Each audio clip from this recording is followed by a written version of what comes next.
de la perception, vous dites, il y a effectivement les rapports, il y a la définition de la nationalité, et puis il y a les perceptions de nos concitoyens. Philippe Faucon, vous avez abordé évidemment cette thématique dans votre film, on va y venir, mais est-ce que vous aviez l'impression que la thématique que vous avez abordée et les personnages que vous avez voulu décrire, mettre en avant, étaient avant tout des citoyens français ?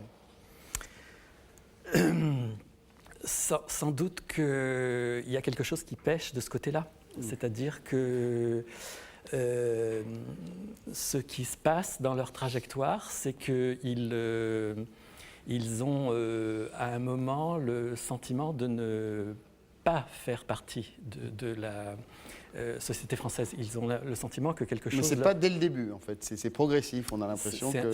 Suivant les personnages, il y a quelque chose qui s'installe de cet ordre-là. Ils ont le sentiment de ne pas compter, d'avoir été leurrés dans leur croyance là-dessus. Et en effet, c'est quelque chose qui est... qui me semble... à l'œuvre, c'est-à-dire dans certains quartiers, dans certaines zones. Dans certains quartiers, en effet, les gens ont l'impression que quelque chose leur est fermé, et c'est à partir de ça qu'ils développppent des sentiments de ne pas faire partie du pays dans lequel ils sont nés et ils ont grandi et toujours vécu. Donc ils parlent évidemment la langue et souvent seulement la langue. Voilà, donc imaginez comment peut se construire, je mets le mot construire entre guillemets, ou quelquefois se déconstruire, un individu qui a le sentiment d'être né quelque part, d'y avoir toujours vécu, d'y avoir grandi, et de ne pas réellement en faire partie. Bon. Alors justement, comment un jeune homme de ces quartiers sensibles se fait enrôler par une organisation terroriste? C'est un des thèmes de ce film, la désintégration, extrait, puis retour sur le plateau de Toutes les France. مبروك عيدك أم. مبروك العيد ولدي. مليحة هذه. بصحتك ولدي. Je voudrais savoir s'il serait possible de lui parler ou éventuellement de le rencontrer quand il voudra. Qu'est-ce que je change là-dedans? Ton nom. Monsieur Aouzi. Alors, ton stage, tu le trouves? Je cherche. Mais tu trouves pas. Je te dis ça, je veux pas te décourager, hein. Vous êtes des Français, soi-disant, vous avez fait des études, vous avez droit à rien. J'arrête l'école. Je veux plus. Tu crois que c'était facile pour moi de m'appeler Rachid Aouzi? Commence pas à te laisser aller, tu continues jusqu'à ce que ça marche. L'islam est venu pour affirmer la justice sur Terre. Monsieur Aouzi, votre frère fréquente des gens peu recommandables. Le djihad est le plus haut sommet de l'islam. Voilà ce qu'on vous enseignera pas dans les mosquées dévoyées. C'est qui l'équipe qui te met ces idées dans la tête? J'ai rien à t'expliquer. Vos frères, ce sont les moujahidines, ceux qui se battent. Il faut rompre avec vos familles. Ici, ils ont perdu leur repère. La France leur a tout pris. هذه دين الإسلام، دين الإيمان ودين الرحمة ودين التخشع.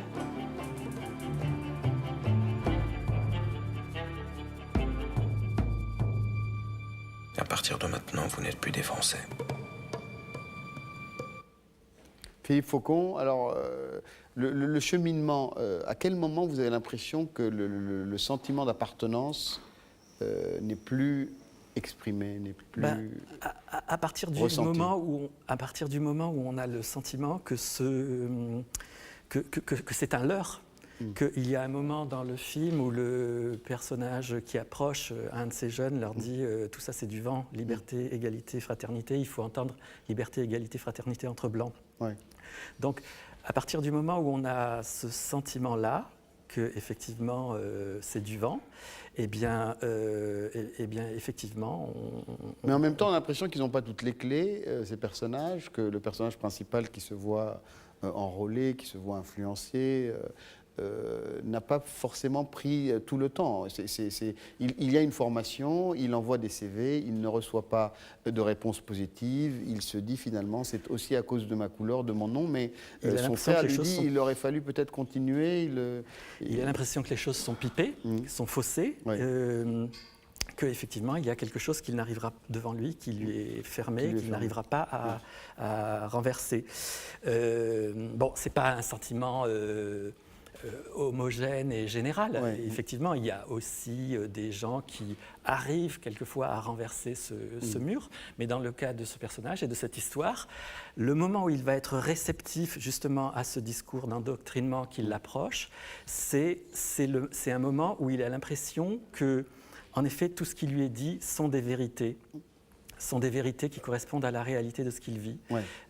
C'est-à-dire que c'est là que ce discours est habile, c'est-à-dire que effectivement, il y a le moment où on lui dit vous n'êtes rien, vous ne comptez pas, on a eu besoin de vous, de vos parents pour tenir des marteaux-piqueurs, mais si vous aspirez à autre chose, alors là ils veulent plus de vous. Ce sont des choses qui quelquefois correspondent exactement à la réalité. Et est-ce que vous ne pensez pas que ce discours est un peu dépassé aujourd'hui, ou est-ce que vous l'avez vraiment ressenti dans les différents endroits que vous avez observés? On a vu que récemment, il y a des énergies dans ces quartiers. Mais quelquefois, elles sont obligées d'aller se faire entendre ailleurs. On l'a vu à propos de cette histoire de gens qui sont allés obtenir quelque chose auprès du Qatar. Ouais. Eh bien, c'est une aide qui a été proposée, ou en tout cas offerte par le Qatar, 50 millions d'euros pour aider des entrepreneurs français. Que ces gens-là sont allés chercher. Oui. Et c'est malgré tout... c'est le reflet d'une certaine difficulté. C'est malgré tout le reflet de quelque chose moi, je crois, qui correspond à une certaine réalité. Ouais. François Durper? Cette politique d'intégration, elle a pour une grande part failli. C'est la question en fait de qu'est-ce que les institutions françaises ont fait ou n'ont pas fait, mais toutes les institutions, l'école, effectivement l'intégration dans l'entreprise. Et une fois de plus, il ne s'agit pas là d'étrangers d'un côté et de nationaux de l'autre. Oui, tout à fait. Il s'agit d'une division à l'intérieur de notre nation française. Enfin, c'est des Français qui se sentent étrangers. C'est des Français qui se sentent étrangers parce qu'on leur rappelle qu'ils sont étrangers. Il n'y a pas de raison à ce qu'un enfant qui ait des parents sénégalais se sente moins français qu'un enfant qui a des parents hongrois. Simplement, il se dit dans sa tête, qu'est-ce qui fait que je suis pas à ma place ici. Et ce désir de reconnaissance, il faut qu'il s'exprime à un moment donné. Donc quand il y a des discours de cette nature-là qui s'offrent, il peut y avoir cette sensation de se dire, mais voilà, c'est la première fois qu'on m'écoute, c'est la première fois qu'on me parle. L'école ne m'a pas parlé, l'entreprise m'a rejeté, j'ai envoyé des CV pendant... Donc vous voyez, ce que je veux dire par là, c'est que il faut mettre l'accent sur la problématique sociale de notre pays. Pourquoi toujours avoir des explications culturalistes, se dire ben voilà, c'est parce qu'ils sont de telle origine. Et encore une fois, quand vous faites une comparaison avec les sociétés anglo-saxonnes, notamment l'Amérique du Nord, ben vous avez des choses qui sont très surprenantes. Moi, tout à l'heure, j'étais quand même assez inquiet de cette réflexion consistant à pouvoir penser que parce qu'il y a une mixité dans la société, d'ailleurs vous dites mixité sociale, et moi j'entends derrière plutôt mixité ethnique, parce que sociale, ça veut dire qu'il y a des riches et des pauvres. S'il y a des riches et des pauvres, est-ce que c'est ça qui provoque ces actes de délinquance? Est-ce que c'est la mixité ethnique? D'abord, il y a très peu de sociétés qui réellement, quand on s'intéresse aux sociétés d'aujourd'hui, qui sont des sociétés homogènes. Vous parliez du Japon, et vous n'êtes pas sans savoir qu'au Japon, il y a une forte immigration coréenne. Le Japon n'est pas une société homogène. Le Brésil, l'immigration existe au Brésil, mais c'est une société... Est-ce que vous voulez dire par là que c'est l'immigration au Brésil qui provoque les actes de délinquance, ou est-ce que c'est parce que c'est une vieille société? Est-ce que c'est une vieille société métisse construite, vous le savez, par d'abord l'esclavage, la colonisation Donc je ne comprends pas tellement ça. Ce que je comprends, c'est peut-être la tentative d'explication culturaliste, de typologie de société, et de les mettre en rapport avec un type de délinquance. Voilà. Je crois que c'est une erreur d'ignorer l'explication culturelle. Ça ne veut pas dire qu'on assigne quelqu'un en résidence. Explication culturelle pour expliquer quoi? Par exemple, je parle du livre de Hugues Lagrange, qui a fait beaucoup de bruit il y a 18 mois. Le déni des cultures. Exactement. Où il dit certaines cultures d'origine, et là je parle de culture d'origine, ce n'est pas le passeport, parce qu'en Afrique, dans le même pays, donc avec le même passeport, on peut avoir des cultures dans le sens anthropologique. la famille nucléaire, les relations entre générations, les rapports entre hommes et femmes sont différents et c'est ça qui compte en fait. Et les milieux sociaux. Okay. Et donc dans ce sens-là, on voit que des gens qui viennent d'une certaine culture d'origine ont beaucoup plus de mal à s'intégrer dans la culture française. Et puisqu'on ne peut pas les désigner, on ne peut pas les aider. Là, il disait par exemple, il y a des gens qui ont besoin pour leurs enfants, très très tôt, d'avoir un soutien extrêmement fort pour compenser des choses que la famille ne peut pas leur donner. Et à 6-7 ans, quand on commence à apprendre le français, c'est trop tard. C'est trop tard.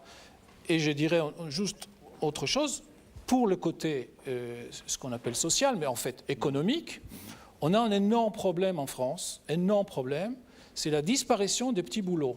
Quelqu'un, il y a 40 ans, 45 ans, il a arrêté l'école à 15 ans, il pouvait travailler au Figaro pour prendre le courrier à 5e étage. Il y avait plein de petits boulots. Oui, on pouvait commencer. Aujourd'hui, on a des bacs plus 5 au chômage. Et donc, il n'y a pas de plan B. Il n'y a pas de plan B.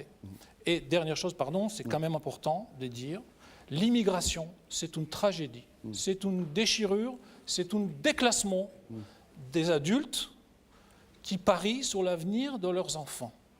Et c'est toujours difficile, et je ne sais pas s'il y a dans le monde un seul cas d'un pays où on dit, voilà, chapeau, là ça marche. Toujours mais la critique, question justement est leurs enfants.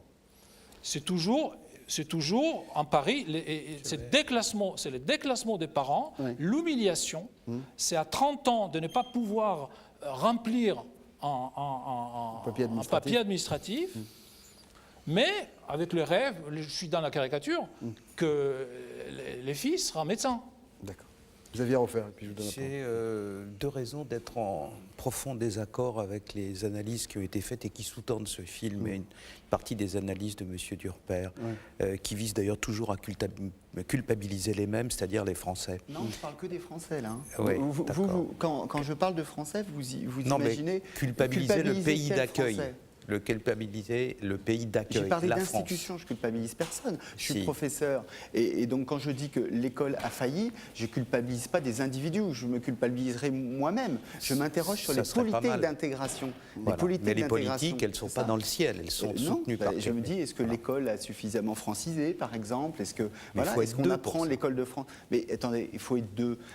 Dans le rapport éducatif, entre le professeur et l'élève, c'est quand même le professeur qui transmet l'éducation. À partir du moment où il y a des micro-communautés qui disent qu'il ne faut pas s'intégrer, vous avez vu. Donc les élèves, vous pensez que dans la classe, ils disent attention monsieur, dans le je ne film, veux pas m'intégrer. Au contraire, vous avez une vision une volonté très très profonde dans le film. Je ne veux pas en révéler tous les aspects, mais le personnage principal a une volonté très ancrée. Mais quand même pour corriger ça, parce que c'est important pour Philippe Faucon, le personnage principal veut justement, et n'a jamais pensé à autre chose que d'être dans le giron français, d'être intégré. Il a travaillé, il a suivi une formation, a envoyé une centaine de CV, n'a jamais reçu de réponse. Et là commence l'interrogation en fait sur soi, en disant c'est peut-être à cause de moi, à cause de mon prénom, à cause de mes parents. Voilà, c'est le point de départ. Combien de personnes sont dans cette situation-là en France et combien ont cédé aux sirènes du djihad? Si vous calculez le nombre d'individus qui ont été par exemple combattre en Afghanistan ou qui ont voulu le faire, sur les doigts d'une main. Quelques dizaines sur quelques centaines de milliers, voire quelques millions, d'une part. Et deuxièmement, l'inanité de l'explication sociale tient au fait que ce sont des gens, les familles les plus intégrées, les plus riches de l'immigration qui ont été combattre en Afghanistan. Ni Bin Laden, ni la totalité ou la quasi-totalité de ceux qui le suivaient n'étaient des fils de pauvres. On n'était pas des damnés de la terre. Le dernier qui a été jugé aux États-Unis, par exemple, pour avoir voulu se faire sauter dans un avion avec un slip rempli d'explosifs, était un fils d'ambassadeur. Voilà. Alors, donc l'origine sociale. Ce qui concerne la situation française, j'ai travaillé sur ce sujet avec beaucoup de gens venus d'Algérie. Voilà, j'ai pratiquement sur la centaine en question. Je ne dirais pas que je les connais tous, mais j'ai vu les dossiers des 9/10 d'entre eux, et ça n'était pas des damnés de la terre, croyez-moi. Alors c'est peut-être un reproche qu'on peut vous faire, Philippe Faucon. J'ai posé la question. Oui, en France, bien sûr, je parle de la France. Mais ailleurs aussi. Là quand même, on a l'impression qu'il y a... Si on prend les 19 qui ont sacrifié leur vie en se jetant dans les tours à New York, vous allez voir, c'était des ingénieurs, des gens comme ça. C'était pas du tout des damnés de la terre. Il y a le cas de Zacharias Moussaoui, qui a été accusé d'être le 20e pirate de l'air. C'était faux. qu'il l'a revendiqué. Je ne sais pas si c'est vrai ou pas. C'est un semi-malade mental, le pauvre garçon, il n'était pas à sa place. C'est en tout cas quelqu'un qui était le fils d'une femme de ménage.